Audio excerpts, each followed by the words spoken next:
Shortcuts are a great way to quickly get editing in Final Cut. And there are many shortcuts built in. If you'd like to download a list of the built-in shortcuts, click the eye above. And also, as well as built-in shortcuts, you can create your own.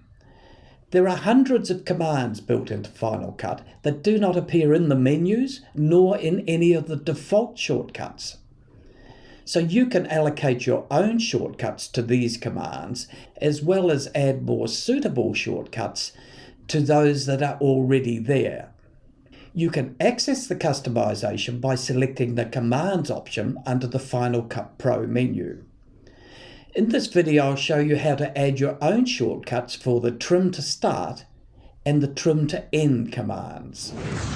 Under the Final Cut menu, and you can see commands and you can see their customize. You can import keyboard shortcuts from another computer. Also, export your own specialized keyboard shortcuts. You can pick between the default one or your own customized ones. So let's customize some keyboard shortcuts. Select the command, go to customize, and here we can select which one we want. Do we want to import one from somewhere else? Do we want to export, duplicate one of the current ones, or even delete one of them? We can go to the default one, or we can go to several already customized ones. So I'm going to go to my one here. I have used the G and the H key on my keyboard as a simple set of keys that I can easily remember, because they're right next to the J, K and L keys that I use all the time. Since we know the term is trim, we can type the words trim in the search and it shows us that there are already keyboard shortcuts to trim to the end and trim to the start, but they're not easily recognizable. And so what I'm going to do is to replace the trim, or add the trim to start, and use the G key as that function, and the trim to end I'll use the H key. And you can see that these are close to the J, K and L keys that we use frequently to play through our clips. So they're all positioned in a nice little group here.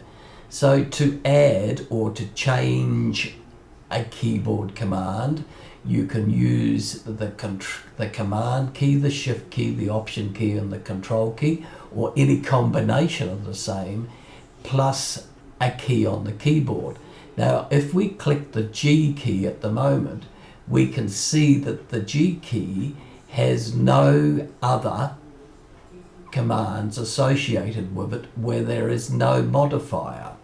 If you press the G and use the command key, you will create a storyline. So all of the functions for the G key for command, shift, option or control are then listed over here. So we could add the G key in as a trim to start and it would fit in this section here, no modifier. So if I simply now drag the instruction trim to start on top of the G key, you can see now that it's now associated with the no modifier of the G key, and it pops into the menu commands under here.